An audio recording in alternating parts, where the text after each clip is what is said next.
Bonjour, je suis Cécile Herting, ergothérapeute. Aujourd'hui, je vais vous reparler de PDF Exchange Editor et je vais m'intéresser plus précisément aux options OCR, donc reconnaissance des caractères, aux options son, synthèse vocale et aussi à un petit outil sympa qui vous permettra de colorier par exemple des cartes de géographie. Comme toujours, la première des choses à faire, c'est d'aller ouvrir votre lecteur de PDF. Voilà. Alors sur PDF, on va essayer de lire en fait ce texte-là. Donc pour l'instant, c'est une image, on n'a pas accès à ce texte. Alors on va utiliser une option qui s'appelle OCR. L'option OCR se trouve dans la partie Convertir. Page courante, on est d'accord? OK. Ça charge un peu.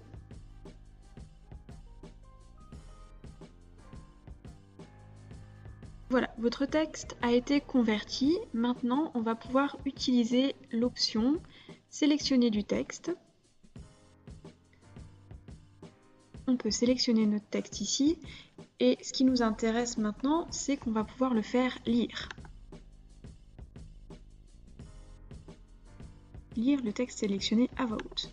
Bonjour tout le monde, je vous envoie des nouvelles depuis chez moi, il fait beau souvent, et le printemps est là, émoticône sourire. Voilà.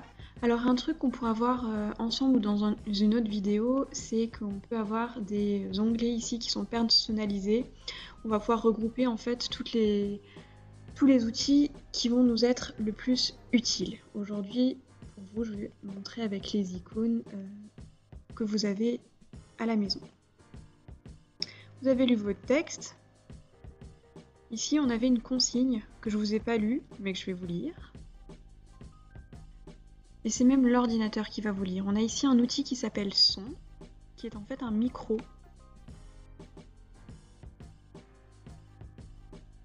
Quand vous allez cliquer ici, ça va enregistrer en fait le texte.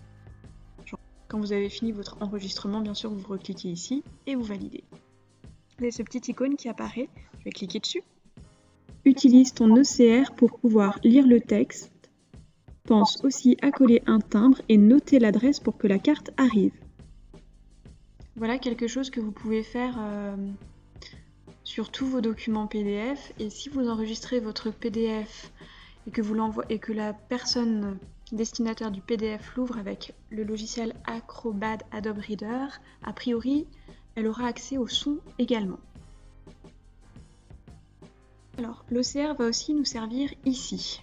Pour l'instant, là, je peux sélectionner mon texte, c'est très bien. C'est pas toujours le cas. Quand c'est pas le cas, vous allez utiliser l'option OCR qui vous permettra ensuite de faire des copier. Machine à écrire. Hop, on se met dans la bonne case. Coller. On pense à revenir sur l'outil main à chaque fois. Sélectionner du texte. Je prends hop, le mot ici. Copier. Machine à écrire. On va le mettre dans le rouge. Le texte ici, vous avez des possibilités de le modifier. Pour ça, il faut aller dans Outils et vous allez pouvoir gérer ici en fait la taille de votre texte, de votre écriture. En cliquant sur Définir par défaut, vous pourrez garder en fait systématiquement la dernière option choisie.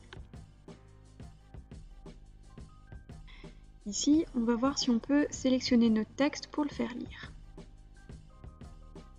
C'est pas possible, on voit que c'est une image, c'est là que l'OCR va nous être à nouveau utile. Convertir, OCR de la page, page courante, ok, je clique, j'attends.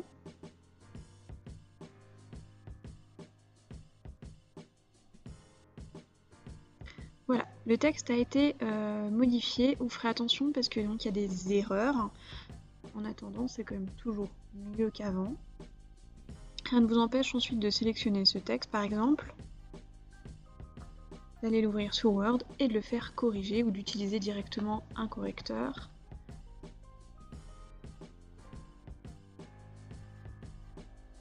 On revient avec l'outil main. Dernière chose qu'on va faire, c'est du coloriage. l'outil que je vais utiliser maintenant, dans commentaires, je vais choisir l'outil polygone. Outil de commentaire, je vais choisir par exemple la couleur jaune. Je vois bien que c'est un Lego, hein. Je vais agrandir un peu. Ici on est couleur de remplissage jaune, couleur de trait jaune, et je clique.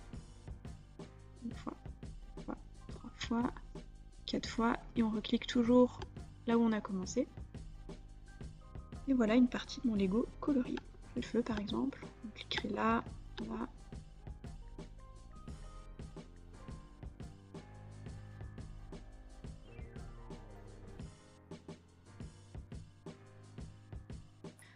On se rend compte que Harry Potter il a peut-être pas les cheveux jaunes, donc on va lui passer les cheveux en brun. Hop. Ok, et puis on va lui changer le contour également. Et nous voilà, avec un Harry Potter avec des cheveux bruns.